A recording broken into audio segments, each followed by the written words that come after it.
Mi yerno dijo que mi coche necesitaba mantenimiento para mantenerme segura antes de mi viaje de fin de semana. Al día siguiente, cuando lo recogí, se me cayó el bolso y me agaché para recogerlo. Fue entonces cuando encontré un rastreador escondido debajo del vehículo. En lugar de confrontarlo, lo quité discretamente y lo enganché a un camión rumbo a Canadá. Al día siguiente, recibí una llamada extraña de la Real Policía Montada de Canadá diciendo que habían arrestado a un hombre con mi foto. ¿Desde dónde me estás mirando hoy? Deja tu ubicación en los comentarios y dale like y suscríbete. Déjame retroceder y contarte cómo llegué a este punto, porque, cariño, esta historia tiene más capas que el pastel de 7 capas de mi abuela. Y créeme, eso era una obra maestra. Soy Clara Brennan, tengo 63 años y he sido viuda exactamente 2 años, 3 meses y 12 días. No es que lo esté contando ni nada, pero cuando has estado casada con alguien durante 38 años, tiendes a notar cuando de repente ya no está roncando a tu lado cada mañana. Mi esposo Richard murió de un ataque al corazón mientras cortaba el césped, lo cual, sabiendo de Richard, probablemente era exactamente como él habría querido ir: rápido, eficiente y con un jardín perfectamente arreglado como su último logro. Ahora, antes de que empieces a pensar que esto va a ser una historia triste sobre una pobre viejecita, deja que aclare las cosas. Richard podría haber sido quien arreglaba los grifos con fugas y programaba el control remoto, pero yo era quien manejaba nuestras finanzas. Y por manejar, quiero decir que convertí su modesto salario de ingeniero y mi ingreso como maestra en un portafolio valorado aproximadamente en $8 millones. Resulta que mientras Richard construía puentes, yo estaba construyendo nuestro futuro. ¿Quién iba a pensar que todos esos veranos escuchando a mi padre hablar sobre los mercados bursátiles durante la cena del domingo realmente darían frutos? Lo que pasa con ser una viuda adinerada es que la gente de repente empieza a preocuparse por tu bienestar de formas que nunca antes lo hicieron. Toda a mi yerno, David, por ejemplo. Hace 3 años, cuando mi hija Emma lo trajo a casa por primera vez, a él no le importaba en absoluto mi calendario de mantenimiento del coche. Ahora, de repente, es como Marco Aurelio cruzado con un representante de servicio lleno de sabiduría sobre cambios de aceite y rotación de llantas. David Mitchell es lo que mi generación llamaría atractivo. Tiene 37 años, trabaja en planificación financiera, conduce un BMW que siempre está impecable y tiene esa sonrisa que hace que las camareras den pan extra. Emma quedó encantada desde el día 1, lo cual debería haber sido mi primera señal de advertencia. Emma nunca se ha enamorado de nada que no fuera malo para ella. Mi única hija siempre ha tenido un talento para elegir hombres de la misma manera que algunas personas eligen números de lotería, con esperanza, entusiasmo y absolutamente sin lógica. Alguna vez estuvieron Marcus, el músico, que resultó estar casado, Brett, el empresario, que resultó estar en bancarrota, y Kevin, el emprendedor, que resultó vender aceites esenciales al club de bridge de su abuela. Así que cuando Emma cruzó mi puerta hace 3 años y medio, con David a su lado, estaba preparada para lo peor. Pero David parecía diferente. Hacía preguntas atentas, recordaba detalles de conversaciones anteriores y realmente ayudaba a recoger la mesa sin que se lo pidieran. Traía flores el Día de la Madre, no del tipo de gasolinera, sino arreglos reales de un florista. Escuchaba cuando hablaba de la muerte de Richard y nunca sugirió que debería volver a salir o que no debería desperdiciar mis años dorados sola. Lo más importante es que hacía feliz a Emma, realmente feliz, no del tipo maniático que mostraba con los otros. Ella brillaba cuando hablaba de él, y por primera vez en años, nuestras cenas de domingo incluían a alguien que realmente quería estar ahí. Así que cuando David sugirió el viernes pasado que mi coche necesitaba mantenimiento antes de mi viaje de fin de semana a Portland, no lo cuestioné. Debería haberlo hecho. Pero el duelo y la soledad tienen una manera de hacerte agradecida por cualquier señal de que alguien se preocupa por ti. incluso si esa persona ha sido familia solo durante 3 años y nunca antes mostró interés por el mantenimiento automotriz. Clara había dicho con esa voz de yerno preocupado a la que todavía me estaba acostumbrando: ¿cuándo fue la última vez que le cambiaste el aceite a ese Lexus? Vas a conducir 3 horas cada trayecto a Portland y odiaría que te pasara algo en la carretera. Emma había sentido entusiasmada desde la encimera de la cocina, donde intentaba hacer lo que optimistamente llamaba un sándwich de queso a la plancha gourmet. «Mamá, David sabe de coches, deberías escucharlo». Y así fue como me encontré entregando mis llaves a un hombre en quien hasta ese momento confiaba completamente. La confianza, como resulta ser, es un lujo que ya no podía permitirme. Pero ese viernes por la noche todavía estaba blissfully ignorante de lo que iba a descubrir. Me fui a la cama pensando en mi cita del sábado por la mañana con Henderson Financial Group, la posible fusión que podría agregar otro millón a mi portafolio, y si había recordado empacar mis buenas gafas de lectura. No me fui a dormir preguntándome si mi yerno planeaba secuestrarme, robarme o algo peor. El retrospectivo, como se dice, es 20/20, pero a veces el retrospectivo también es lo que te salva la vida.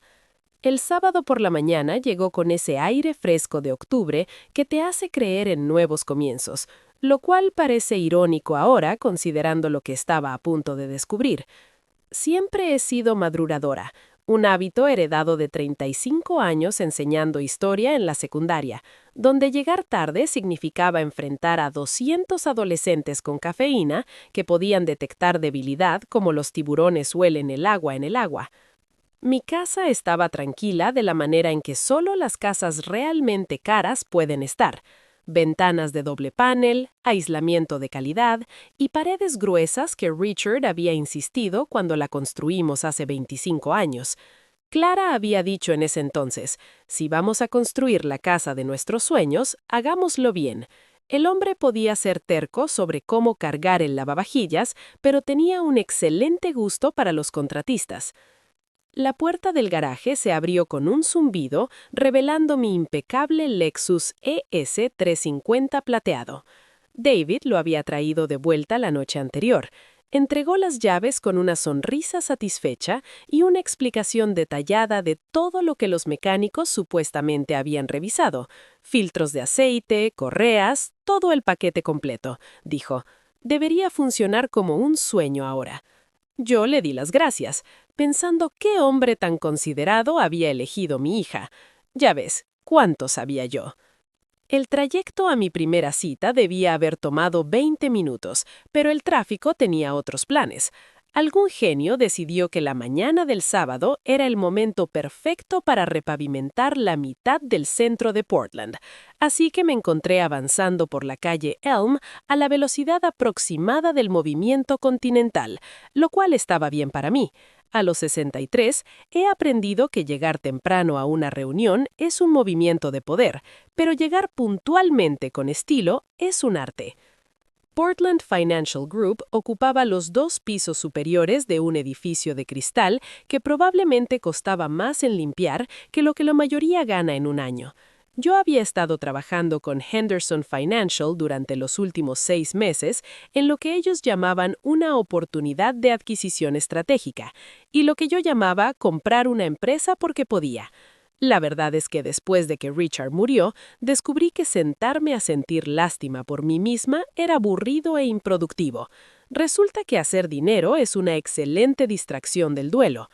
El ascensor me llevó al piso 15, donde Margaret Henderson me estaba esperando con la clase de sonrisa que cuesta extra en las clínicas dentales caras. Margaret era todo lo que yo no era: blonda, 30 y tantos, vestida con un traje que probablemente costaba más que el alquiler mensual de la mayoría, pero también era brillante, implacable y completamente honesta sobre esas cualidades. Yo respetaba eso. Clara, puntual como siempre. Se levantó detrás de un escritorio lo bastante grande como para aterrizar una avioneta. Tengo excelentes noticias sobre la adquisición de Riverside Properties. Durante las siguientes 2 horas hablamos de números, proyecciones y detalles legales del tipo que pondrían a dormir a la mayoría, pero que hacían cantar de alegría a mi corazón de contadora. La versión corta era que estaba a punto de convertirme en la orgullosa dueña de un portafolio de bienes raíces comerciales que generaría suficiente ingreso pasivo para financiar los hábitos de compras de Emma durante el próximo siglo. Aunque claro, ella no sabía nada de eso. Una cosa que aprendí viendo a Richard manejar dinero durante 38 años fue que la información financiera debe compartirse solo cuando es necesario. Emma necesitaba saber que era amada, apoyada y que su madre no terminaría comiendo comida para gatos en sus años dorados. No necesitaba saber que su madre podía comprar y vender países pequeños. La segunda cita era con Davidson Investment Management, donde estaba considerando mover algunas de mis inversiones más agresivas. Jason Davidson era uno de esos prodigios financieros de 28 años que usaban relojes caros y hablaban de interrumpir la gestión tradicional de portafolios. Normalmente evitaba hacer negocios con cualquiera que usara interrumpir como verbo.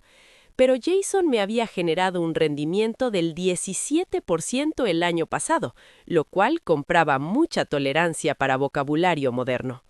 Cuando terminé ambas reuniones, ya eran casi las 3 y estaba lista para volver a casa. Emma estaba preparando la cena para David y para mí, algo que había empezado a hacer cada sábado desde que se comprometieron. Era un gesto dulce, aunque las habilidades culinarias de Emma eran aproximadamente equivalentes a su capacidad para estacionarse en paralelo, técnicamente posible, pero requiriendo múltiples intentos y mucha oración. Salí al estacionamiento pensando si debía detenerme a comprar postre para complementar lo que fuera que Emma estuviera intentando cocinar en mi cocina. Fue entonces cuando cometí el error que probablemente me salvó la vida.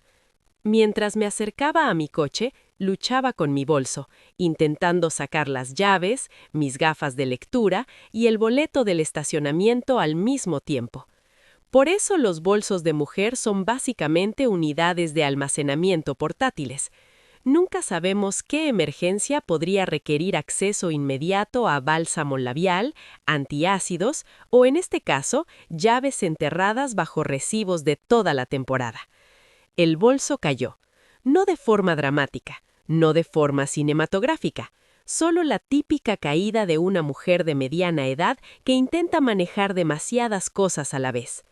Los pañuelos se esparcieron, los bolígrafos rodaron y el estuche de mis gafas rebotó 2 veces antes de detenerse debajo de mi coche.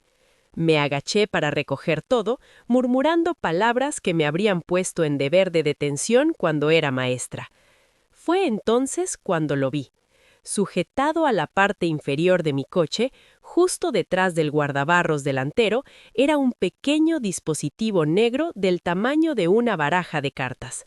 Era magnético, claramente diseñado para ocultarse, y definitivamente no estaba allí 2 días antes, cuando había dejado caer mi permiso de estacionamiento en ese mismo garaje y tuve que arrastrarme buscándolo. Por un momento me quedé mirándolo, mi cerebro tratando de procesar lo que veía. Luego, muy despacio, lo tomé y lo arranqué. Salió con facilidad y no había duda de lo que era. Un rastreador GPS. Alguien, y yo tenía una muy buena idea de quién, quería saber a dónde iba yo.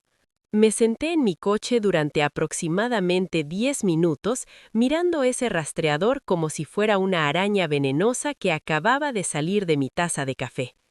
Una parte de mí quería regresar al edificio financiero, llamar a David y exigir una explicación, pero 35 años enseñando a adolescentes me enseñaron que la confrontación directa no siempre era la mejor opción, especialmente cuando tratabas con alguien que tal vez jugaba un juego más largo de lo que pensabas. En cambio, hice lo que cualquier mujer razonable haría. Busqué rastreador GPS en mi teléfono. 20 minutos después, sabía más sobre dispositivos de vigilancia encubierta que la mayoría de los investigadores privados. Resulta que puedes comprar estas cosas en Amazon por menos de $50 y se comercializan para padres preocupados y empresas conscientes de la seguridad. El modelo pegado a mi coche era un Silent Tracker Pro, que prometía actualizaciones de ubicación en tiempo real y 6 meses de batería. Qué considerado de parte de David elegir la opción Premium. La pregunta era, ¿qué hacer al respecto?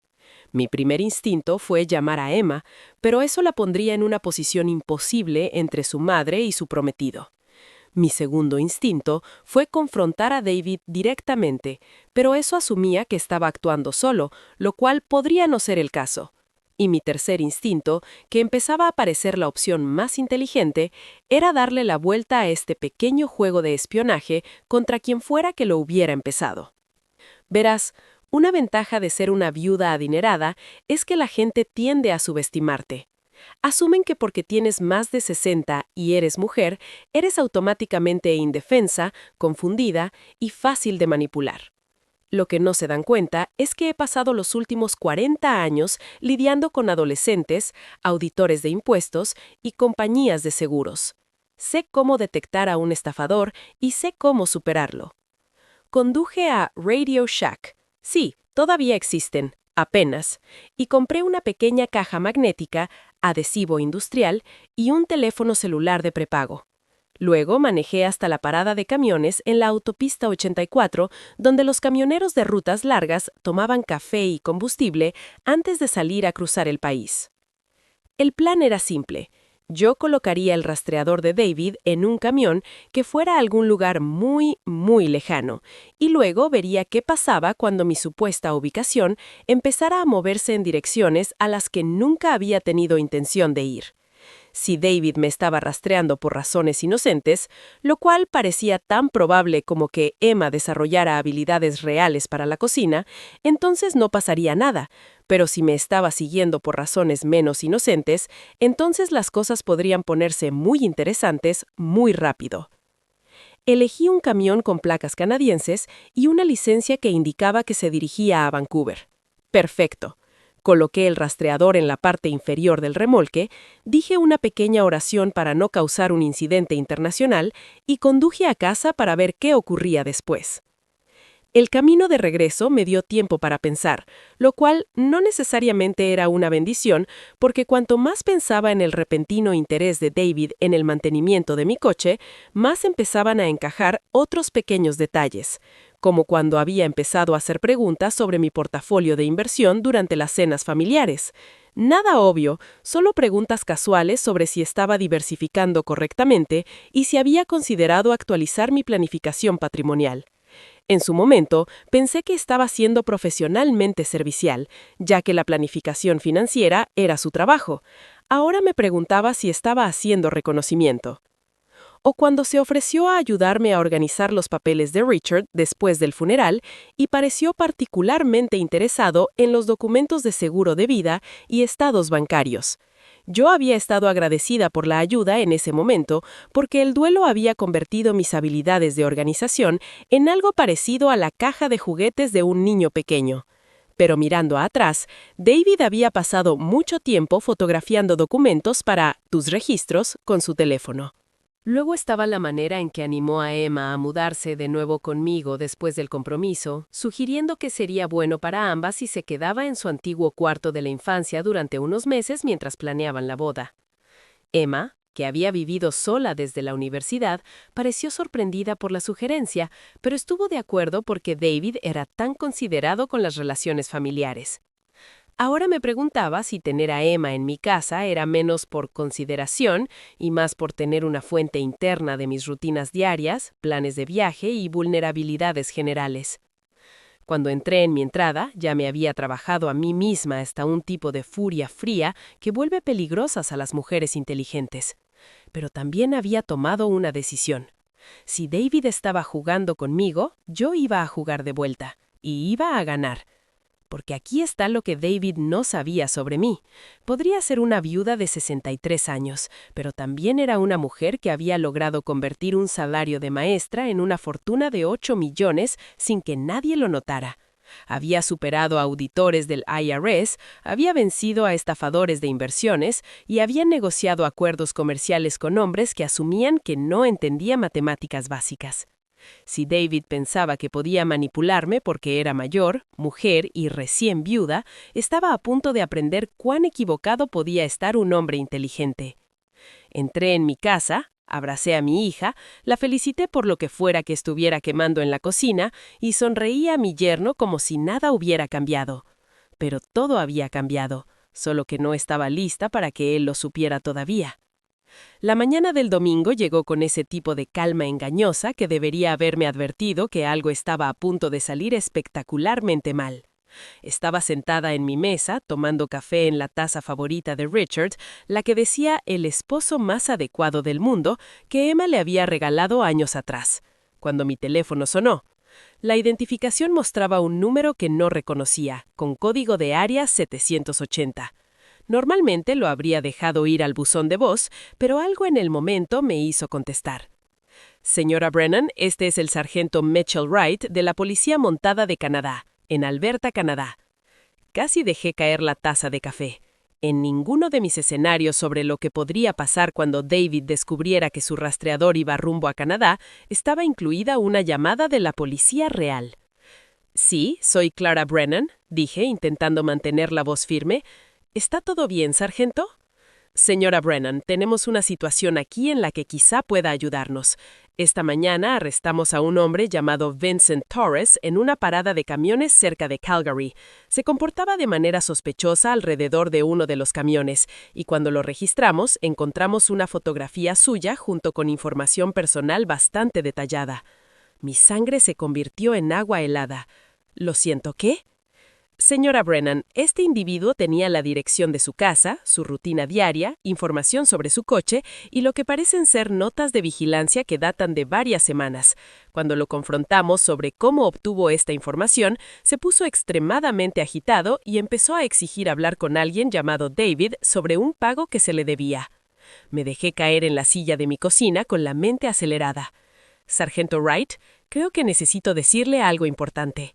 Durante los siguientes 20 minutos, le conté al sargento Wright sobre el rastreador, sobre el comportamiento sospechoso de David y sobre mis crecientes sospechas de que mi yerno quizá no tuviera mis mejores intereses en mente. A su favor, el sargento Wright tomó notas sin juzgar y hizo preguntas detalladas que sugerían que ya había tratado casos de fraude a personas mayores. Señora Brennan, dijo finalmente, basándonos en lo que usted ha contado y en lo que encontramos aquí, creo que puede ser el objetivo de una estafa sofisticada. Este Vincent Torres tiene antecedentes de robo, agresión y algo que llamamos secuestro virtual, donde criminales rastrean a posibles víctimas y luego exigen rescate a los familiares afirmando que la persona ha sido secuestrada. ¿Secuestro virtual? El término sonaba a una película de ciencia ficción. Es más común de lo que piensa, especialmente entre criminales que apuntan a personas mayores con activos importantes. Rastrean sus movimientos, esperan a que viajen solas y luego contactan a la familia diciendo que han sido secuestradas y exigiendo un pago inmediato. Para cuando alguien descubre que es falso, el dinero ya ha desaparecido. Las implicaciones me golpearon como un puñetazo. Entonces, David Torres estaba planeando. No podemos saberlo con certeza sin una investigación más profunda, pero parece que alguien proporcionó a Torres información detallada sobre sus movimientos y su situación financiera. La buena noticia es que lo atrapamos antes de que ocurriera algo, y ha estado muy dispuesto a proporcionar información sobre quién lo contrató. ¿Qué le dijo? Afirma que fue contratado a través de una aplicación de mensajería encriptada por alguien que se hacía llamar DM. Recibió $5,000 por adelantado y se le prometieron otros $20,000 una vez completado el trabajo. El plan era interceptarla durante su viaje de trabajo, contactar a su familia, afirmar que usted había sido secuestrada y exigir $200,000 por su liberación. Me sentí enferma. ¿$200,000? Señora Brennan, dadas las pruebas que hemos encontrado, le recomiendo encarecidamente que contacte a las autoridades locales de inmediato. Si Torres dice la verdad, usted está en peligro inmediato. La persona que lo contrató, ese DM, probablemente espera que Torres informe sobre el éxito de la operación. Cuando no oiga nada, se dará cuenta de que algo salió mal. ¿Y entonces qué? Entonces podrían intentar un enfoque diferente.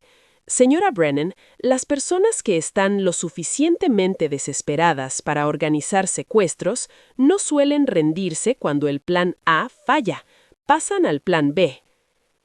Después de colgar con el sargento Wright, me quedé un largo rato en mi cocina, mirando mi café e intentando procesar lo que había aprendido. David Mitchell, DM, había contratado a alguien para secuestrarme, no solo para robarme, no solo para estafarme, sino para secuestrarme y aterrorizar a mi familia hasta que pagaran un rescate. El plan era diabólicamente inteligente. Emma habría estado fuera de sí cuando yo desapareciera. Habría llamado a David de inmediato y él estaría allí para encargarse de la situación y tratar con los secuestradores. Probablemente habría insistido en pagar el rescate para proteger a Emma del trauma de manejar las negociaciones. $200,000 habrían sido dolorosos, pero no devastadores para mis finanzas. Emma estaría agradecida con David por encargarse de todo, y yo habría quedado tan traumatizada que probablemente me volvería aún más dependiente de ambos. Excepto por un pequeño problema en el plan perfecto de David. Yo había encontrado el rastreador. Ahora la pregunta era ¿qué hacer después? El sargento Wright me había aconsejado contactar a la policía local, lo cual era probablemente lo responsable y sensato, pero lo responsable y sensato no necesariamente me daría las respuestas que necesitaba, como si Emma estaba involucrada, cuánto tiempo llevaba David planeando esto, o si esta era su primera tentativa de robarme. Más importante aún, lo responsable y sensato no me daría la oportunidad de darle la vuelta al juego y mostrarle a David lo que sucede cuando subestimas a una mujer que ha sobrevivido 6 décadas de hombres creyéndose más inteligentes que ella. Miré la foto de Richard en la repisa, la que lo mostraba sosteniendo un pez que había atrapado en nuestro viaje de aniversario al lago Tahoe. Richard había sido un hombre bueno, pero también un hombre cauteloso. Él habría llamado a la policía inmediatamente y les habría dejado manejar todo, pero Richard ya no estaba, y yo estaba cansada de ser cautelosa. Estaba a punto de hacer algo que sería muy inteligente o muy estúpido, y honestamente no sabía cuál. Pero después de pasar 2 años interpretando el papel de la viuda afligida que necesitaba la ayuda y protección de todos, estaba lista para recordar al mundo que yo era una fuerza a tener en cuenta. David quería jugar conmigo. Bien, pero esta vez yo pondría las reglas. Para el lunes por la mañana había formulado lo que generosamente llamé un plan, y lo que una persona razonable llamaría una receta para el desastre. Pero las personas razonables, en mi experiencia, no terminan con $8 millones y un yerno planeando su secuestro. Así que supuse que estaba operando fuera del ámbito de la sabiduría convencional, de todos modos. El primer paso fue recopilar información. Si David era lo suficientemente audaz para contratar secuestradores, probablemente también era lo suficientemente audaz para haber intentado otros planes. Necesitaba saber exactamente con qué estaba tratando antes de hacer mi siguiente movimiento. Empecé con una llamada a mi contador, Harold Finch, que había manejado mis impuestos desde que Clinton era presidente y que tenía la personalidad de un contador particularmente meticuloso. Es decir, recordaba cada detalle de cada transacción financiera que yo hubiera hecho. Harold, necesito que me hagas un favor, dije, sentada en mi oficina en casa con la puerta cerrada y la voz lo bastante baja para que Emma no escuchara desde la cocina. Necesito que revises mis cuentas de los últimos 3 años y busques cualquier cosa inusual, cualquier transacción que yo no haya iniciado, cualquier cambio en depósitos directos, cualquier cosa que parezca extraña. Clara, ¿está todo bien? Esto suena como si pensaras que alguien podría estar... Creo que alguien podría estar robándome. Sí, y necesito saber cuánto y desde cuándo. Harold prometió devolverme la llamada dentro de 2 horas, lo cual era una de las razones por las que lo había usado durante 20 años. El hombre entendía la urgencia. Luego llamé a mi abogada, Susan Martinez, que tenía la ventaja de ser extremadamente competente y completamente imperturbable ante hombres que se creían más astutos de lo que eran. Susan, necesito que hagas una investigación de antecedentes sobre alguien para mí. David Mitchell, 37 años, trabaja en Premier Financial Planning, comprometido con mi hija Emma. Clara, ¿qué pasa? Esto no suena como una consulta legal de rutina. Le di a Susan una versión abreviada de la historia del rastreador y la llamada de Canadá, omitiendo la parte en la que decidí manejar las cosas yo misma en lugar de involucrar a la policía de inmediato. Susan escuchó con la calma profesional que viene de años tratando con clientes que descubren que sus vidas no son lo que pensaban. Clara, quiero que me prometas algo. Prométeme que no confrontarás a este hombre sola y prométeme que involucrarás a la policía si esto se vuelve peligroso. Prometo no hacer nada estúpido, dije, lo cual no era exactamente lo mismo, pero pareció satisfacer a Susan por el momento. Al mediodía tenía mis respuestas y eran peores de lo que esperaba. Harold llamó primero. Clara, querrás sentarte para esto. Durante los últimos 18 meses, alguien ha estado haciendo pequeños retiros de tu cuenta corriente. Nada lo suficientemente grande como para activar alertas automáticas, pero lo suficientemente consistente para sumar. Hablamos de aproximadamente $37,000. Se me cayó el estómago. ¿Cómo es posible? Yo reviso mis cuentas religiosamente. Los retiros se hicieron mediante transferencias electrónicas codificadas para parecer pagos rutinarios de cuentas, servicios, seguros, impuestos sobre la propiedad, el tipo de gastos recurrentes que la mayoría de la gente no examina de cerca. Quienquiera que haya hecho esto sabía exactamente cuánto gastas normalmente en gastos mensuales y se mantenía justo por debajo del radar. Harold, las únicas personas que conocerían ese nivel de detalle sobre mis finanzas serían miembros de la familia o tu asesor financiero. Sí, Clara, esto no es obra de un estafador cualquiera. Esto es alguien con acceso íntimo a tu información financiera. Susan llamó 20 minutos después con información que hacía que las noticias de Harold parecer un inconveniente menor. Clara, tu futuro yerno no es quien dice ser. David Mitchell sí trabaja en Premier Financial Planning, pero fue contratado hace solo 8 meses y fue despedido de sus 2 trabajos anteriores, por lo que los departamentos de recursos humanos llamaron contacto interacciones inapropiadas con clientes, lo que significa exactamente.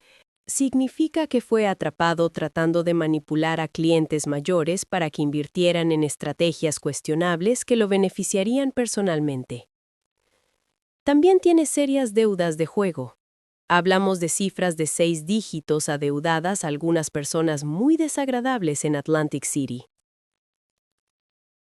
Las piezas estaban encajando con una claridad horrible que te hace desear no haber empezado a hacer preguntas. ¿Cuánto debe? Cerca de $300,000, según documentos judiciales de una demanda civil del año pasado. Clara, este hombre no se enamoró de la personalidad brillante de tu hija. Se enamoró de tus estados financieros. Esa tarde me senté en mi sala tomando té e intentando decidir si estaba más enojada por el robo, por el intento de secuestro, o por el hecho de que mi hija estaba a punto de casarse con un estafador que había estado robándole a su madre durante más de un año. Emma estaba arriba, feliz, planeando una boda con un hombre que probablemente había estado planeando dejarnos en la ruina desde el momento en que cruzó mi puerta. David estaba en el trabajo, presumiblemente realizando más interacciones inapropiadas con clientes, mientras su secuestrador contratado se sentaba en una cárcel canadiense, probablemente preguntándose por qué su pago fácil había salido tan mal. Y yo estaba sentada en mi casa mirando fotos familiares y dándome cuenta de que todo lo que había creído sobre mi vida durante los últimos 3 años había sido una mentira cuidadosamente construida. Pero aquí está la cosa sobre tener 63 años y ser financieramente independiente. Desarrollas una cierta perspectiva sobre los problemas. Te das cuenta de que estar enojado solo es útil si te motiva a actuar. Y te das cuenta de que la mejor venganza no es enfadarse, es desquitarse. David pensaba que estaba jugando ajedrez con una viuda ingenua que no reconocería una estafa ni aunque viniera con un manual de instrucciones. Lo que no se daba cuenta es que yo había pasado 40 años jugando ajedrez con adolescentes. Y los adolescentes son infinitamente más astutos que los estafadores amateurs. Era hora de mostrarle a David exactamente lo que pasa cuando subestimas a una mujer que ha tenido 2 años para perfeccionar el arte de ser subestimada. El juego estaba a punto de cambiar, y esta vez yo iba a ser quien hiciera las jugadas. El martes por la mañana desperté con la clase de claridad que viene de tener un propósito más allá de la supervivencia. Durante 2 años había estado flotando por mis días como un fantasma que ronda su propia vida, cumpliendo las rutinas de vivir sin realmente participar en el mundo. Pero descubrir que mi yerno era un mentiroso, un ladrón y un estafador secuestrador me había dado algo que no sabía que me faltaba: un oponente digno. Preparé café, leí las noticias financieras y esperé a que Emma saliera para su trabajo en la agencia de marketing del centro. Una vez que su coche desapareció en la esquina, me puse a trabajar. Mi primera llamada fue a la detective Sarah Chen del Departamento de Policía de Portland porque, a pesar de mi nuevo gusto por la justicia por mano propia, no era completamente imprudente. El sargento Wright, en Canadá, me había dado su información y ella esperaba mi llamada. Señora Brennan, ya he hablado con la policía montada sobre su situación. Según lo que nos han contado y las pruebas que han juntado, tenemos suficiente para arrestar a David Mitchell de inmediato. ¿Cuándo quiere que lo detengamos? En realidad, detective Chen, me gustaría esperar unos días. El silencio al otro lado de la línea lo dijo todo. Señora Brennan, este hombre contrató a alguien para secuestrarla. Ha estado robándole durante meses. ¿Por qué querría demorar su arresto? Porque quiero asegurarme de obtenerlo todo. Si arrestamos a David ahora, lo atraparemos por el plan de secuestro y por el robo, pero no sabremos si hay otras víctimas, otros planes u otras personas involucradas. Me gustaría darle suficiente cuerda para que se ahorque por completo. Eso es inadmisible y potencialmente peligroso.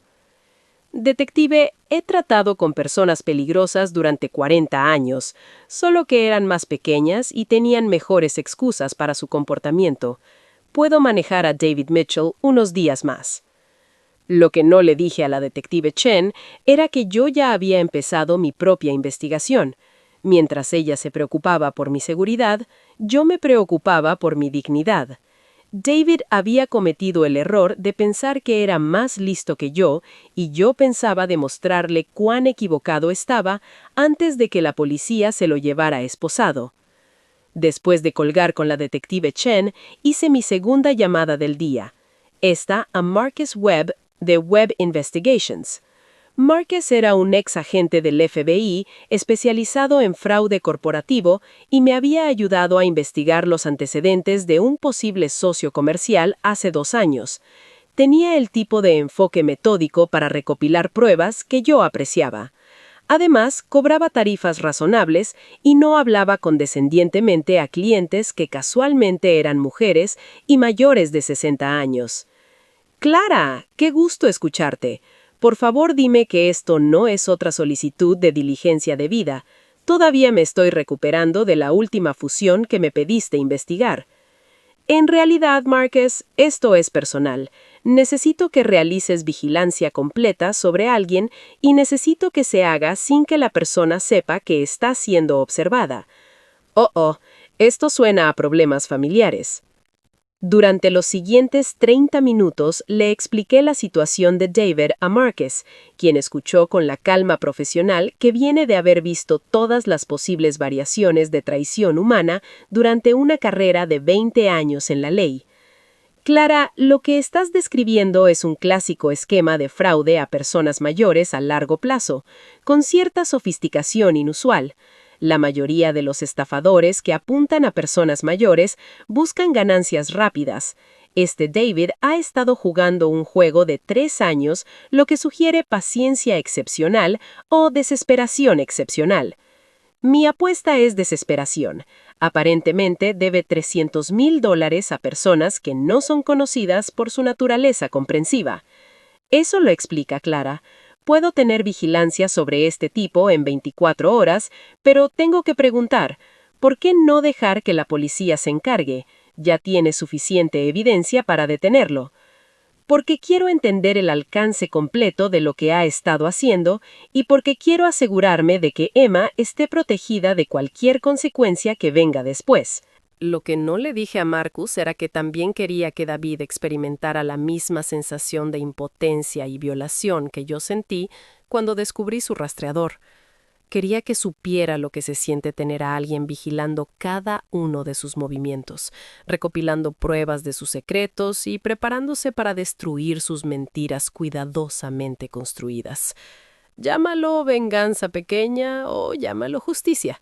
Pero de cualquier forma, David Mitchell estaba a punto de aprender que robarle a la viuda equivocada podía ser un error muy caro. Mi tercera llamada fue a Jennifer Walsh, una especialista forense financiera que me había ayudado a desenredar un caso de fraude de inversiones particularmente complejo hace varios años.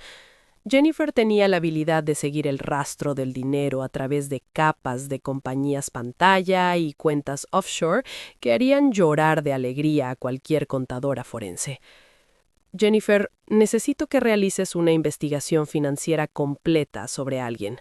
Registros bancarios, informes de crédito, cuentas de inversión, propiedades, todo lo que puedas acceder legalmente.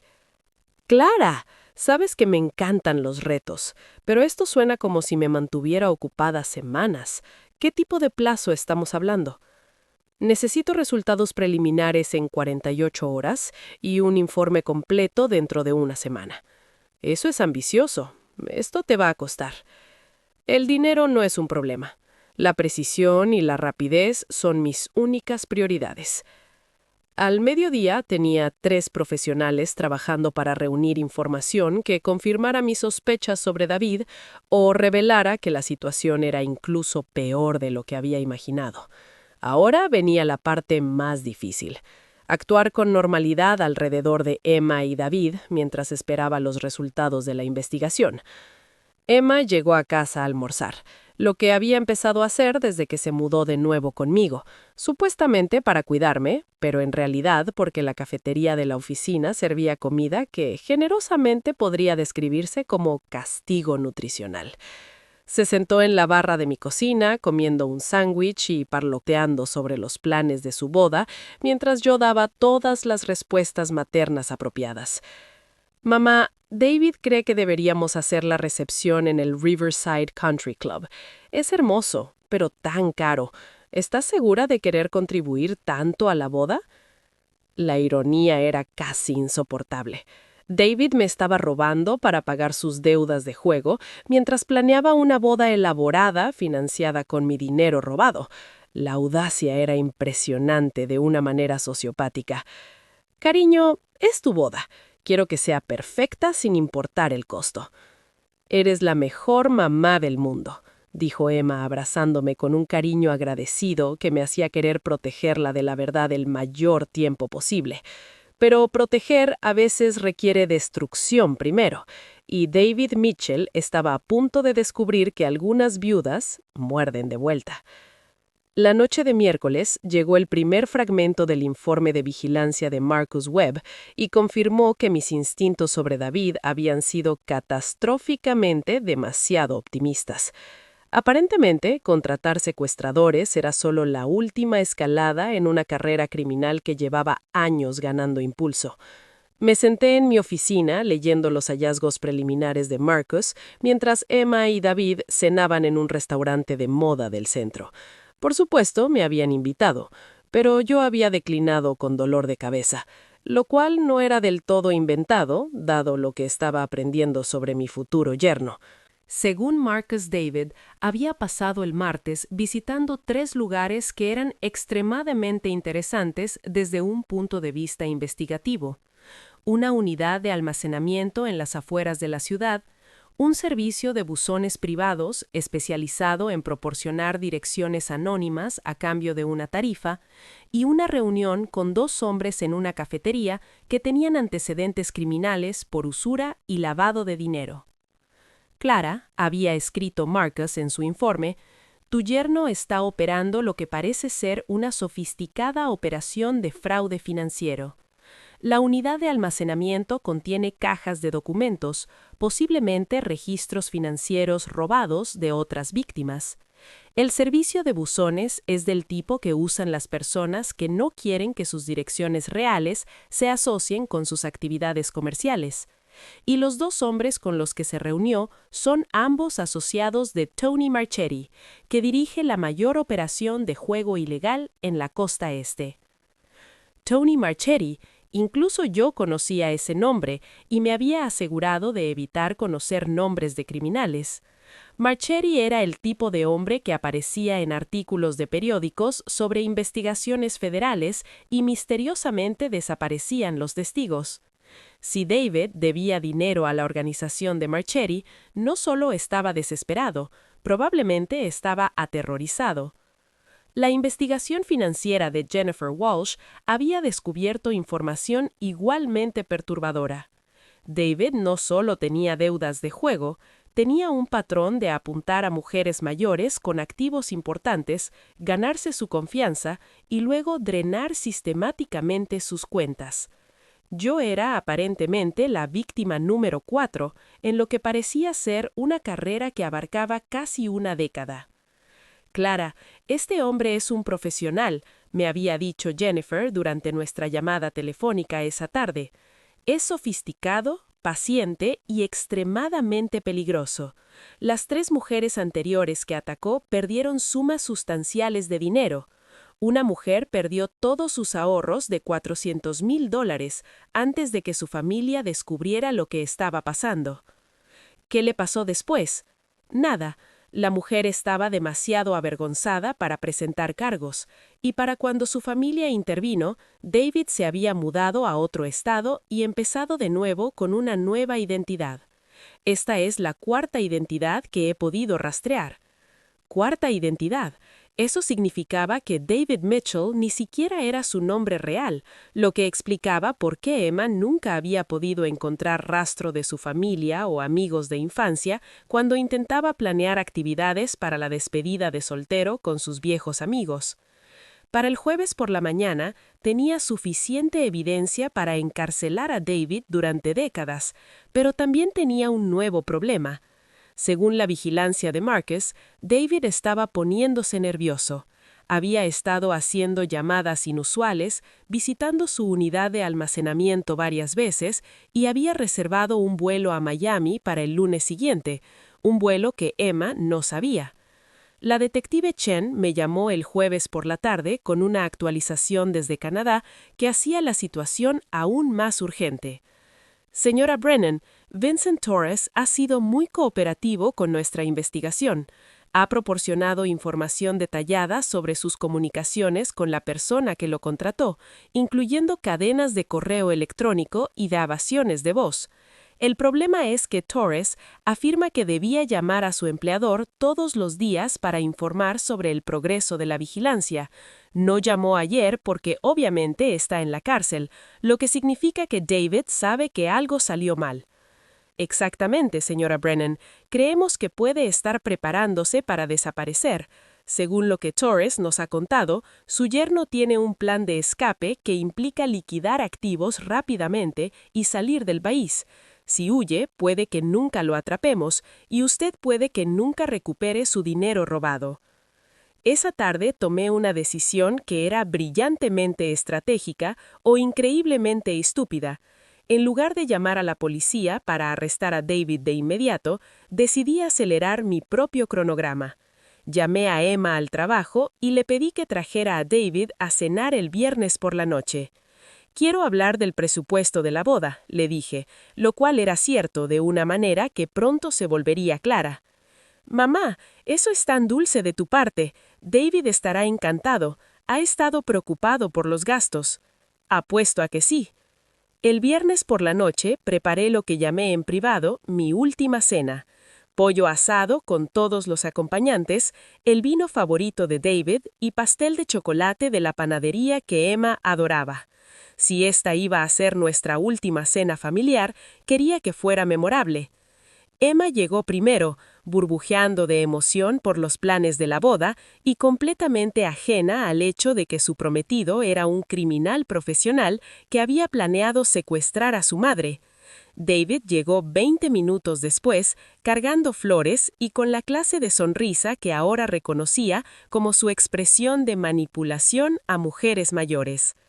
«Clara, te ves maravillosa esta noche», dijo, besándome la mejilla con la calidez ensayada que me había engañado durante 3 años. «Emma me dice que quieres hablar del presupuesto de la boda». Entre otras cosas, dije llevándolos al comedor, donde había puesto la mesa con mi mejor porcelana y cristal. Pensé que era hora de tener una conversación familiar sobre el futuro. Durante la cena, observé a David ejecutar su rutina de yerno atento con nuevos ojos. La forma en que preguntaba por mi salud, su preocupación porque viviera sola, sus sugerencias sobre simplificar mi portafolio financiero. Todo era parte de un guión diseñado para hacerme depender de su ayuda y orientación. Pero también observé a Emma y lo que vi me rompió el corazón. Ella realmente amaba a este hombre. Se reía de sus chistes, buscaba su aprobación para sus opiniones y lo miraba con la clase de confianza que viene de creer que has encontrado a tu persona. Cuando todo esto salga a la luz, destruirá su fe en su propio juicio, posiblemente por años. Después del postre, serví brandy para David y para mí, mientras Emma recogía los platos, y luego dije las palabras que iban a cambiarlo todo. David, necesito preguntarte algo y agradecería una respuesta honesta. Su sonrisa titubeó un instante, pero se mantuvo. Por supuesto, Clara. ¿Qué tienes en mente? Necesito saber por qué pusiste un rastreador GPS en mi coche.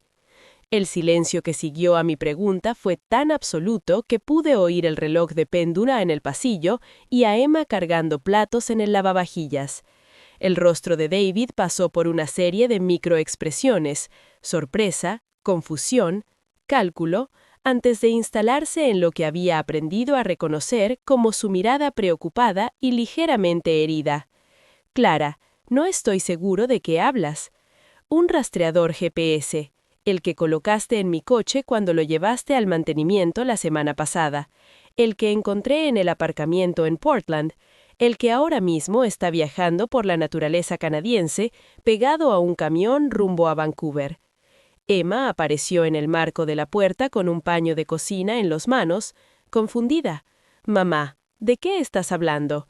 David, ¿por qué pondrías un rastreador en el coche de mamá?» David tomó la mano de Emma con la voz de un hombre que cree estar tratando con una pariente anciana confundida. «Cariño, creo que tu madre está un poco desorientada. Yo nunca puse ningún rastreador en su coche». «¿De verdad?» Saqué mi teléfono y les mostré las fotos que tomé del dispositivo, porque tengo fotos, y tengo un informe policial muy interesante de la Policía Montada de Canadá sobre un hombre llamado Vincent Torres que fue arrestado llevando mi fotografía y notas detalladas de vigilancia sobre mis rutinas diarias. El rostro de Emma se puso pálido. «¿Informe policial? Mamá, ¿qué está pasando?» La máscara de David empezaba a resquebrajarse ahora, su calma ensayada dando paso a algo más afilado y desesperado. «Clara, creo que debe haber algún malentendido. El único malentendido, David, es el que cometiste cuando asumiste que yo era demasiado mayor y confiada para darme cuenta de que has estado robándome durante 18 meses». Saqué una carpeta con los informes financieros de Harold y se la entregué a Emma. «Tu prometido ha estado haciendo retiros no autorizados de mis cuentas con un total de $37,000. También tiene deudas de juego de casi $300,000 con gente muy desagradable en Atlantic City». Emma miró los papeles, luego a David, luego otra vez a mí. «Esto no puede ser correcto. David, dile que está equivocada». Pero David ya no negaba nada. En cambio, me observaba con una intensidad fija que me hizo agradecer haber llamado antes a la detective Chen para que estuviera de guardia. «¿Cuánto tiempo lo has sabido?», preguntó en voz baja. Empecé a unir las piezas después de encontrar el rastreador. La llamada de la policía canadiense confirmó mis sospechas y los investigadores privados que contraté completaron el resto. «¿Investigadores privados?». La voz de Emma se quebró. «Mamá, ¿qué está pasando?». Miré a mi hija, viendo su mundo desmoronarse en tiempo real, y sentí una punzada de culpa por manejar esto de manera tan brutal. Pero Emma necesitaba saber exactamente con quién había estado planeando casarse, y David necesitaba comprender que su juego había terminado. «Emma, cariño, David no es quien dice ser. Su verdadero nombre es Derek Morrison, y durante los últimos 10 años ha apuntado a por lo menos 3 mujeres mayores, las convenció de confiar en él y luego robó sistemáticamente sus ahorros de toda la vida. Yo soy la víctima número 4, excepto que lo descubrí antes de que pudiera terminar el trabajo». Derek, se levantó despacio, sin apartar sus ojos de mi rostro. «No lo entiendes, Clara. Yo nunca quise hacerte daño, pero esta gente a la que debo dinero no acepta excusas. Me matarán si no les pago. Así que decidiste resolver tus problemas secuestrándome y exigiendo rescate a Emma». Emma dejó caer la carpeta, los papeles esparciéndose por el suelo. «¿Secuestrar? ¡Mamá! Dios mío, David, por favor dime que esto no es cierto». «No se suponía que fuera real», dijo David desesperado. «Vincent solo debía hacer unas llamadas, exigir dinero y luego dejarte ir. Nadie iba a salir lastimado». La confesión quedó suspendida en el aire, como una nube tóxica. Emma retrocedió, alejándose de David como si hubiera estallado en llamas, su rostro una máscara de horror y traición. «¿Ibas a fingir el secuestro de mi madre por dinero?». «Emma, por favor, puedo explicarlo». «¿Explicar qué?». La voz de Emma subió casi a un grito. «¿Explicar cómo has estado robando a mi madre? ¿Explicar cómo me has estado mintiendo durante 3 años? ¿Explicar cómo planeabas hacerme creer que mi madre estaba muerta para poder robar dinero y pagar tus deudas de juego?». David extendió la mano hacia ella, pero Emma se apartó de su toque. «No, no te atrevas a tocarme. Sentí una mezcla de orgullo y dolor viendo a mi hija encontrar su fuerza en ese momento. Durante 3 años, Emma había cedido al juicio de David, buscado su aprobación, moldeado sus opiniones según sus preferencias. Pero enfrentada a la verdad sobre quién era realmente, estaba descubriendo que era más fuerte de lo que ninguno de los dos habíamos imaginado. David, dije con calma, llamé a la policía 30 minutos antes de que llegaras esta noche. Están esperando afuera mi señal.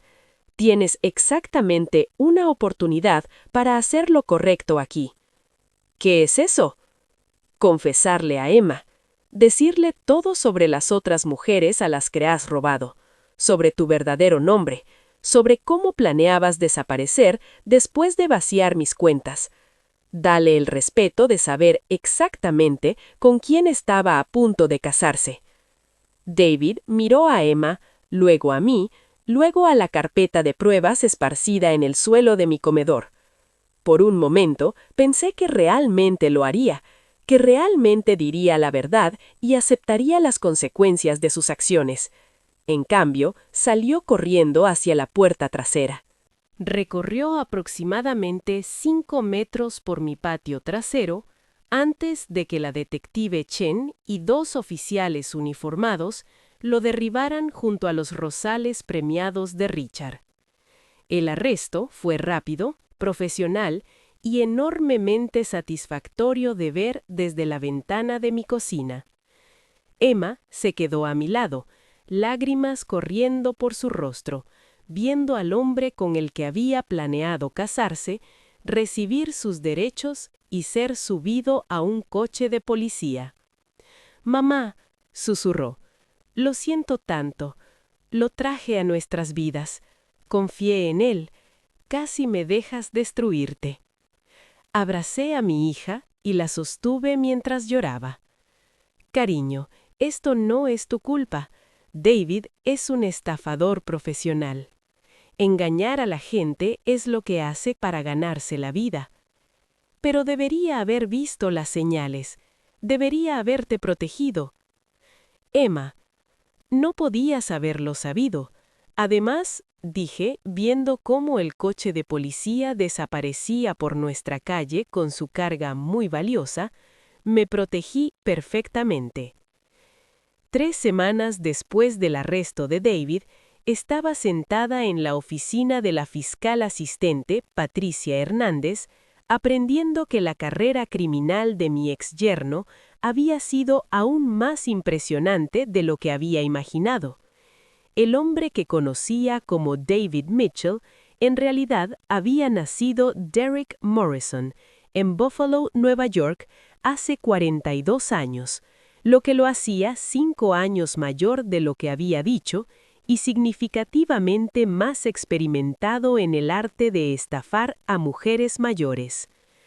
«Señora Brennan», dijo Patricia, extendiendo archivos sobre su mesa de conferencias como un croupier barajando cartas. «Hemos estado investigando las actividades de Derek Morrison durante el último mes, y lo que hemos descubierto es francamente asombroso. Su caso fue solo la punta del iceberg». Abrió el primer archivo, revelando la fotografía de una mujer que parecía tener 70 años, con ojos amables y cabello plateado recogido en un moño ordenado.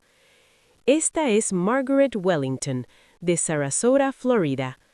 Morrison la atacó hace 3 años. La convenció de invertir sus ahorros de jubilación en un negocio inmobiliario falso y desapareció con $460,000. El segundo archivo contenía la foto de otra mujer, esta más joven, quizás a inicios de los 60, con la expresión decidida que sugería que había trabajado duro por todo lo que había ganado. Helen Rodríguez, de Phoenix, Arizona. Morrison la convenció de que era una asesora financiera que podía ayudarla a maximizar el pago de seguro de vida de su difunto esposo. Se llevó $320,000. El tercer archivo me dejó sin aliento. La mujer en la fotografía no debía tener más de 55 años, con cabello oscuro y una sonrisa cálida que me recordaba a Emma a esa edad.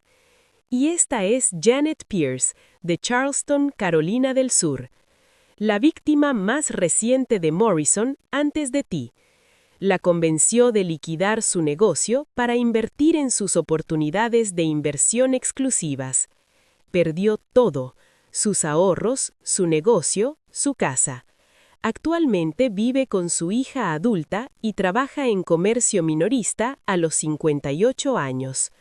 Miré las fotografías de las víctimas de Derek Morrison, sintiendo una furia fría crecer en mi pecho.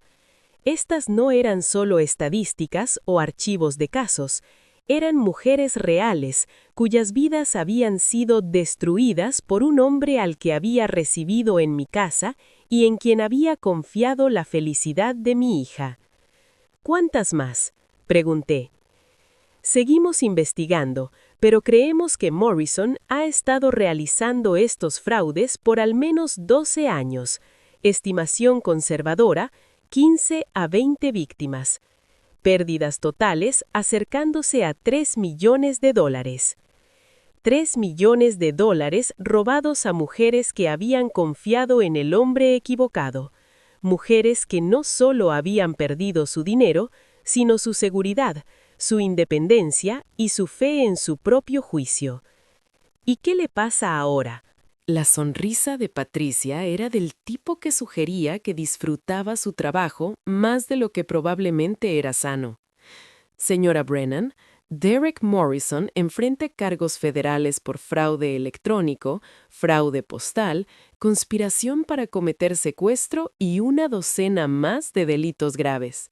Incluso con el mejor abogado que el dinero pueda comprar, que no puede pagar por sus deudas de juego, enfrenta entre 20 y 30 años en una prisión federal. ¿Y las otras víctimas? En realidad, por eso la llamé hoy. Morrison tenía bienes ocultos en cuentas en el extranjero y cajas de seguridad que hemos podido recuperar. No todo, pero suficiente para proporcionar una restitución parcial a sus víctimas. Sin embargo, hay una complicación. Patricia sacó otra carpeta, esta más gruesa que las demás. Morrison afirma que una de sus víctimas fue cómplice en sus fraudes.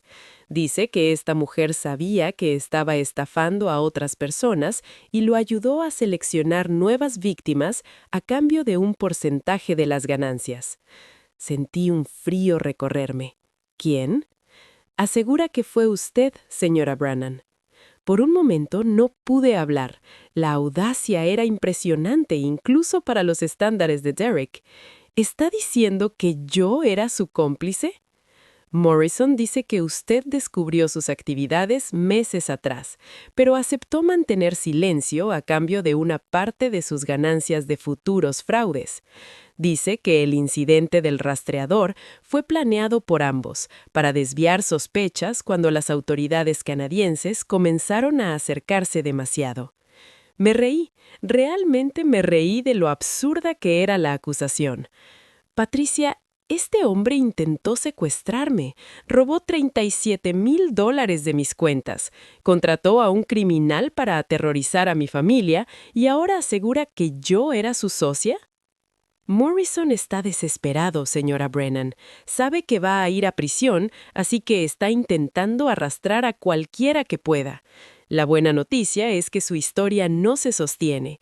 La evidencia demuestra claramente que usted fue víctima, no cómplice. Pero Morrison ha sido muy creativo con sus acusaciones.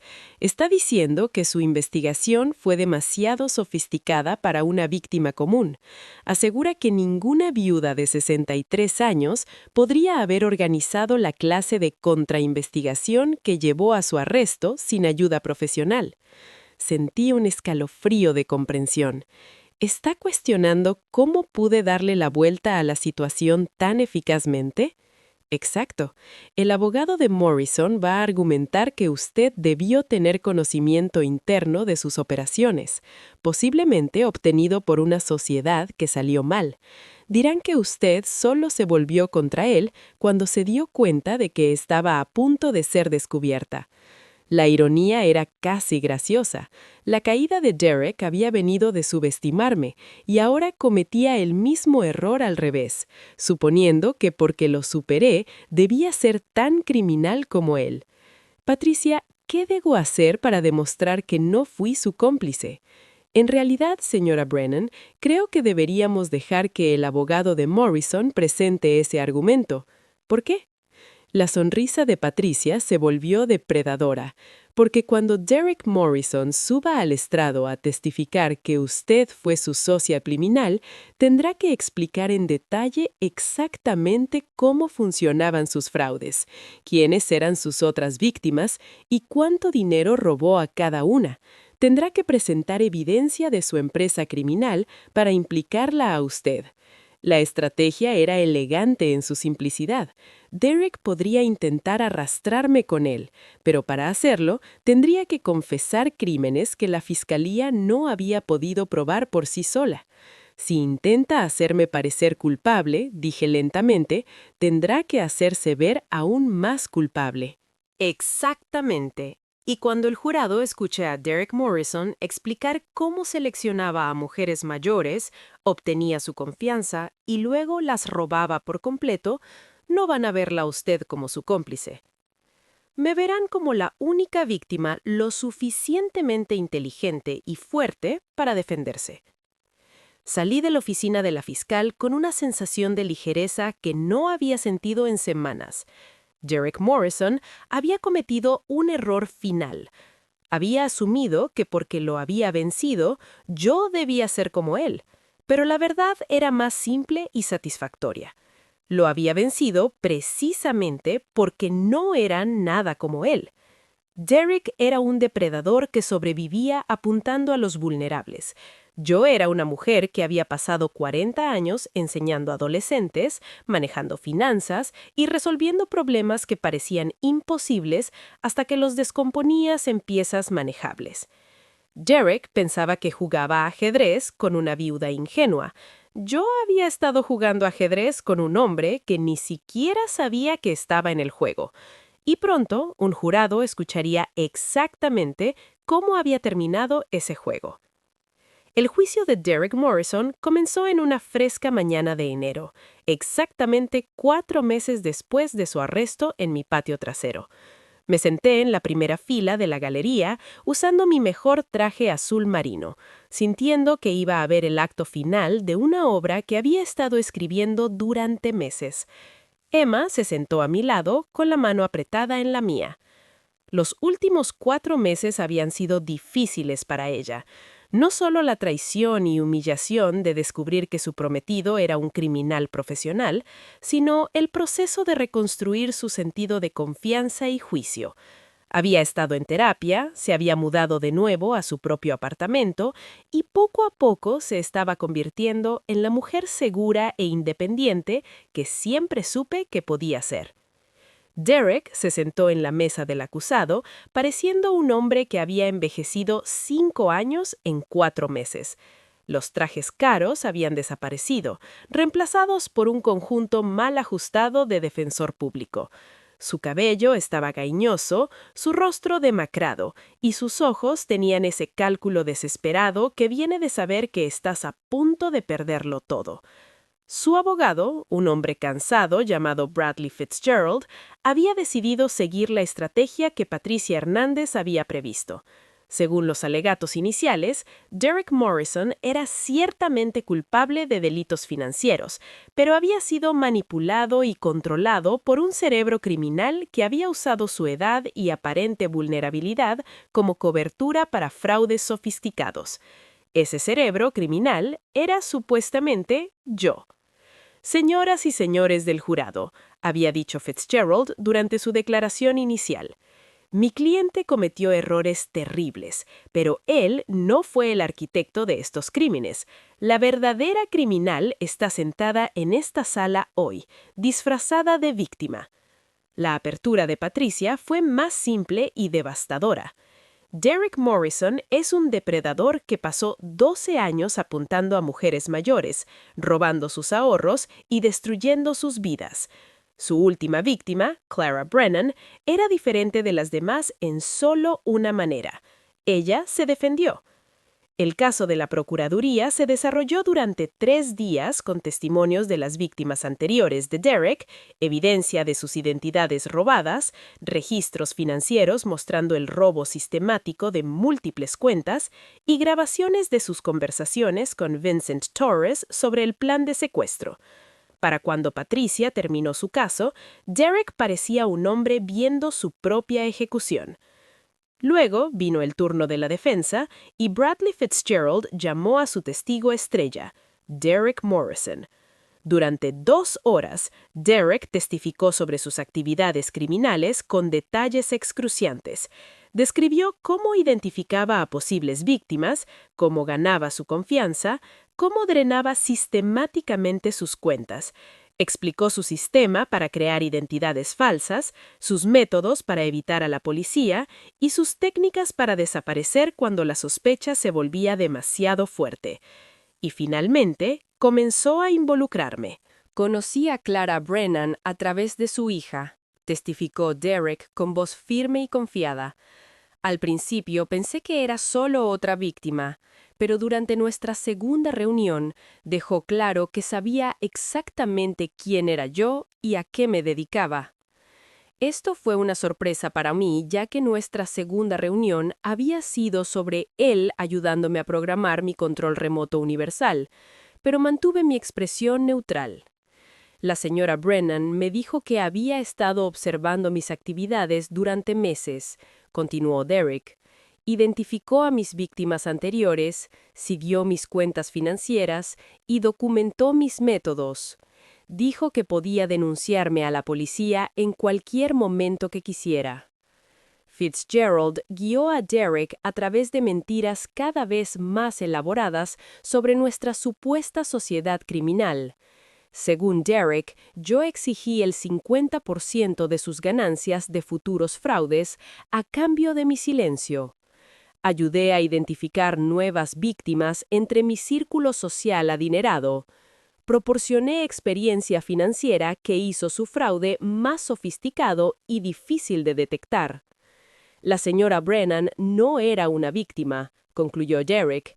Ella era mi socia y solo se volvió contra mí cuando se dio cuenta de que la policía canadiense estaba acercándose y necesitaba un chivo expiatorio. Fue una actuación magistral, entregada con la combinación justa de remordimiento e indignación. Justa. Si no hubiera sabido que era pura ficción, podría haberme resultado convincente. Luego, Patricia se levantó para el contrainterrogatorio, y Derek Morrison aprendió lo que se siente ser superado por alguien más inteligente que él. Señor Morrison, comenzó Patricia, usted ha testificado que la señora Brennan exigió el 50% de sus ganancias de futuros fraudes. ¿Puede decirle al jurado cuánto dinero ganó con su supuesta sociedad con la señora Brennan? Objeción, dijo Fitzgerald rápidamente. Relevancia. Lo permitiré, falló el juez. Derek se movió incómodo. Es difícil calcular exactamente. Señor Morrison, ha testificado que usted es un criminal profesional con sistemas sofisticados de registro de información. Seguramente puede decirle a este jurado cuánto dinero ganó trabajando con su supuesta socia. La sociedad apenas estaba comenzando cuando fui arrestado. No habíamos completado ningún fraude juntos. Ya veo. Entonces, en los 18 meses que usted afirmaba que la señora Brennan era su socia, ganó exactamente $0 de esa sociedad. El abogado de Derek objetaba otra vez, pero Patricia continuó. Señor Morrison, ha testificado que la señora Brennan le ayudó a identificar nuevas víctimas entre su círculo social. ¿Puede nombrar a una sola víctima que haya defraudado con la ayuda de la señora Brennan? La sociedad estaba en etapas de planificación. Eso es un no, señor Morrison. No puede nombrar a una sola víctima porque no lo hubo, ¿verdad? Porque la señora Brennan nunca fue su socia. Ella fue su víctima, y usted está mintiendo a este jurado para intentar reducir su condena. Lo que siguió fue la destrucción más hermosa que jamás había presenciado. Patricia demolió sistemáticamente cada aspecto de la historia de Derek usando su propio testimonio en su contra. Mostró que su supuesta sociedad conmigo no había producido víctimas, ni ganancias, ni evidencia más allá de sus propias afirmaciones desesperadas. Aún más dañino, usó las descripciones detalladas de Derek sobre sus métodos criminales para probar cargos adicionales que la fiscalía no había podido establecer antes. Al intentar implicarme, Derek había confesado crímenes en varios estados y proporcionado evidencia que lo mantendría en prisión durante décadas. El jurado deliberó exactamente 97 minutos. Culpable en todos los cargos. Mientras se leían los veredictos, Derek me miraba a través del tribunal con el tipo de odio que viene de darse cuenta finalmente de que ha sido completamente superado. Miré su mirada con calma, pensando en Margaret Wellington, Helen Rodriguez, Janet Pierce y todas las demás mujeres cuyas vidas había destruido. El juez Harrison sentenció a Derek Morrison a 28 años de prisión federal sin posibilidad de libertad condicional durante 15 años. La orden de restitución lo obligaba a devolver cada dólar que había robado, más intereses y sanciones, lo que significaba que trabajaría en empleos de prisión por el resto de su vida para devolver dinero a las mujeres a las que había estafado. Mientras el alguacil se llevaba a Derek esposado, sentí a Emma apretarme la mano. «Mamá», susurró, «estoy orgullosa de ti». Caminando fuera de ese tribunal, me di cuenta de que Derek me había dado algo inesperado, la prueba de que era más fuerte, más inteligente y más resiliente de lo que jamás había imaginado. Durante 2 años después de la muerte de Richard, me había sentido como una persona incompleta, definida por lo que había perdido en lugar de por lo que había conservado. Derek Morrison había intentado convertirme en su víctima. En cambio, me recordó que yo era Clara Brennan, maestra, inversora, madre y mujer que no se echaba atrás ante una pelea, incluso cuando la pelea se presentaba disfrazada de familia. 6 meses después, utilicé parte de los pagos de restitución de Derek para establecer la Fundación Clara Brennan para la prevención del fraude contra personas mayores. Proveemos educación, recursos y apoyo para personas mayores que han sido víctimas de depredadores financieros. Emma maneja las operaciones diarias y es brillante en ello. Resulta que casi casarse con un estafador te da excelentes conocimientos sobre cómo operan y cómo detenerlos. En cuanto a mí, tengo 64 años, valgo aproximadamente $8.500.000 y nunca he sido tan feliz de ser subestimada porque el próximo estafador que piense que soy un blanco fácil va a descubrir exactamente lo que le pasó al último que cometió ese error. Algunas lecciones, después de todo, valen la pena compartir. Gracias por escuchar. No olvides suscribirte y siéntete libre de compartir tu historia en los comentarios. Tu voz importa.